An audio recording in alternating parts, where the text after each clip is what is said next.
A Polícia Federal deflagrou na manhã desta terça-feira a Operação Placebo, que visa apurar indícios de desvios de recursos públicos em contratos de governos para a construção de hospitais de campanha. Foram cumpridos 12 mandados de busca e apreensão no Rio de Janeiro e em São Paulo. As equipes estiveram no Palácio das Laranjeiras, residência oficial do governador do Rio, Wilson Witzel, e na casa onde ele morava antes de ser eleito, no bairro Grajaú. Além disso, os agentes da PF foram também até o endereço onde fica o escritório em que Helena Witzel, primeira-dama do Estado, atua, e também na casa do ex-subsecretário de Saúde, Gabriel Neves. Os mandados tiveram por base 2 investigações conduzidas pela Força Tarefa da Lava Jato no Rio e pelo Ministério Público do Rio de Janeiro.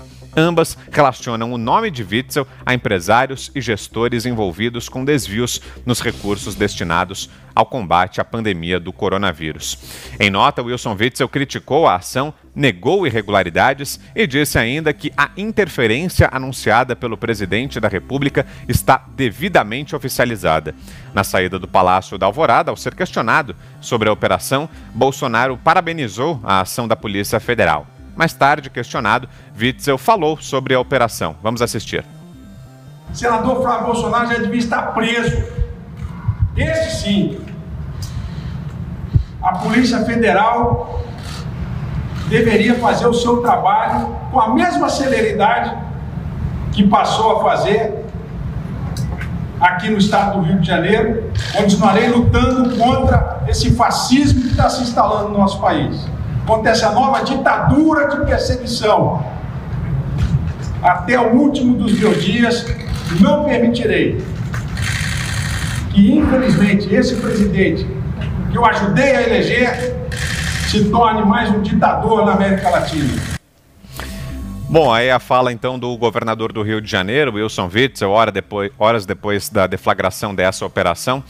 Vamos lá, vamos repercutir tudo isso aí, essa operação. Começo com você, Fiuza. Queria te ouvir especialmente sobre essa fala, esse pronunciamento aí do governador do Rio, Wilson Witzel. Não é novidade o avanço dessas investigações sobre corrupção aí no Rio de Janeiro, especialmente agora no período da pandemia. Já havia tido uma operação parecida contra integrantes da Secretaria da Saúde, mas agora chegou no governador, Wilson Witzel. E no pronunciamento ele foi até a família Bolsonaro, falou sobre Flávio Bolsonaro, o governo federal.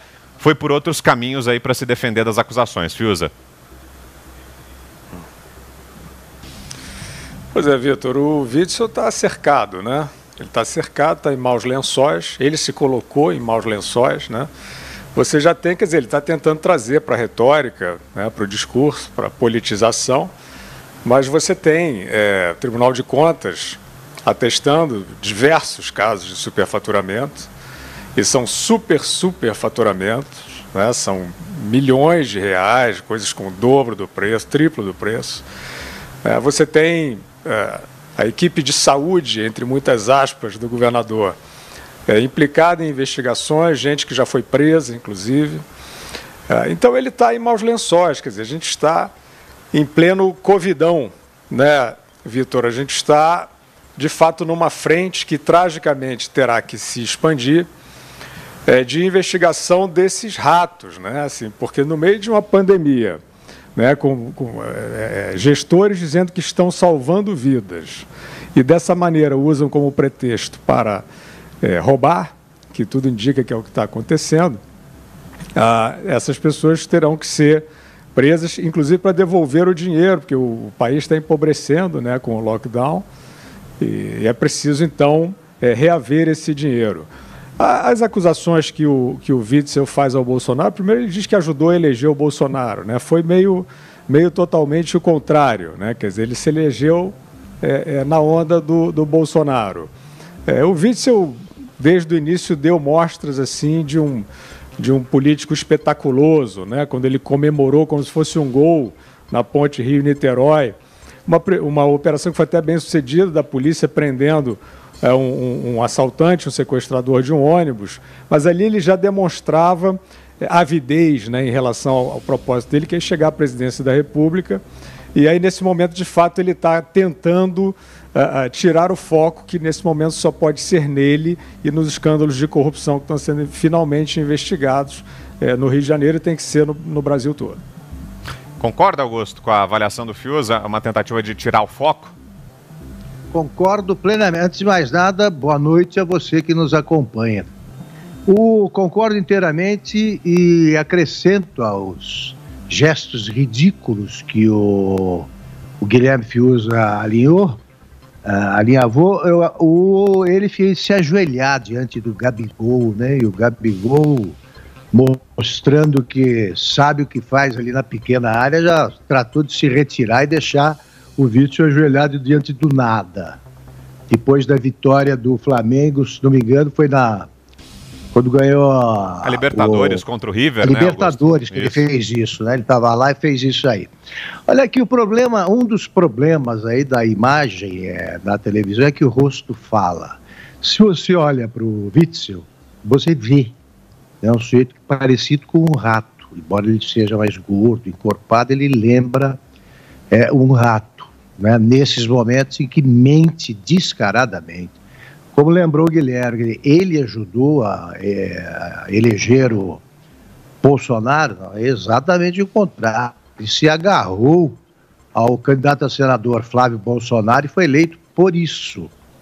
Agora ele quer que o Flávio seja preso. Vamos ver como andam as investigações sobre o Flávio. Mas ele já se sabe do que o Witzel fez o suficiente para, pelo menos, botar ele a caminho do camburão, né? Essa organização que foi contratada por ele sem licitação para instalar e administrar 7 hospitais, essa é por 850, né? Começou 850 milhões. Pois bem, 835. Esse valor global, apareceu um aditivo agora que mostra o seguinte: no dia 30 de abril, o contrato foi assinado dia 3, dia 30 de abril já deveriam estar prontos os hospitais de campanha. Até hoje, um ficou pronto, do Maracanã, os outros 6, ninguém sabe quando é que serão inaugurados, se é que serão inaugurados antes do fim da pandemia. Mas vamos lá. Por esse aditivo, o número de leitos, que seriam 1.400, baixaram para 1.300, sendo que 520 leitos seriam 520 dos quais seriam intensivos e 780 leitos de enfermaria. Vai vendo o truque aí. O valor global caiu de 835 milhões para 770. Essa diferença foi para o bolso de alguém.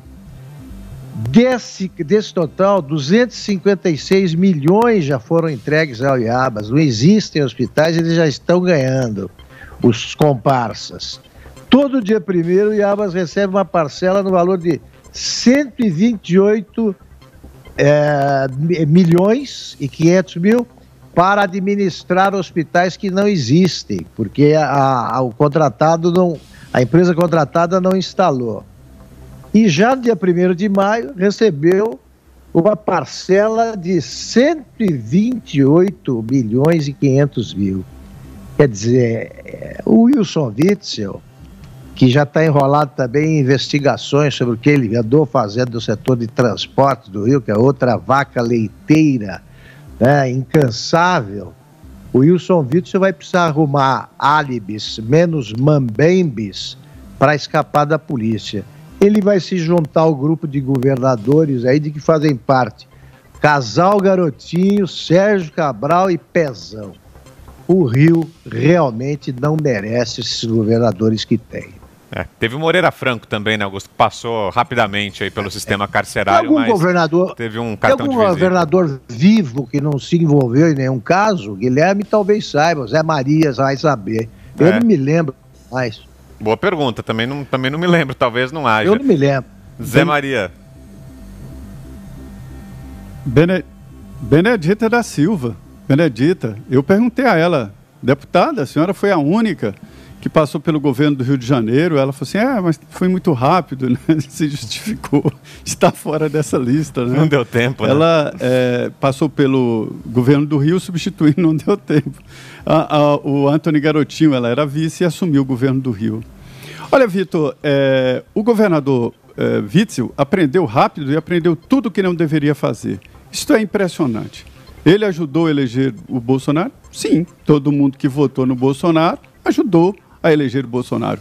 Agora, a eleição dele foi garantida 100% para o Bolsonaro. Ele não teria condições nem de ser eleito vereador, por mais que eu respeite a sua trajetória de juiz, mas política é outro terreno, e ele dependeu exclusivamente do apoio da família do presidente Jair Bolsonaro. Em seguida, virou adversário feroz. Eu desconfio de político que, diante de uma investigação, fica brigando com os investigadores, ou seja, com a Polícia Federal, e apontando o dedo para outros. Ele tem que se defender. É fácil, é só dizer o que aconteceu com o dinheiro, punir, se for o caso, se algum dos seus subordinados, se ele não tem nada a ver com a história, né, punir, demitir e entregar à justiça algum dos funcionários que poderia ter cometido a irregularidade ou o crime. Eu acho o seguinte, R$1 trilhão entre empréstimos e tudo, né, é a soma e a expectativa de investimentos depois da pandemia. E com a decretação desse estado de calamidade, as coisas ficaram mais frouxas. Natural, compreensível, a própria Constituição prevê isso, né? É preciso comprar com mais rapidez para dar socorro à população, ao caso de enchente, de terremoto, de maremoto, de não sei o quê, de pandemia que não estava sendo prevista, mas a Constituição previu situações assim. Mas a retirada destas exigências tem que vir acompanhada de um aguçamento da investigação, e é isso que está acontecendo. Não adianta apontar o dedo para o presidente Jair Bolsonaro, não adianta brigar com os investigadores da Polícia Federal. É hora, doutor Witzel, de mostrar, abre os números, indique os responsáveis. Houve desvios, houve sim a aplicação do dinheiro público de maneira irregular e facilitada exatamente por uma calamidade. Olha, é simples, é muito simples. E dê-se por satisfeito, porque não houve nenhum pedido de prisão. O que houve foram mandados de busca e apreensão, 12.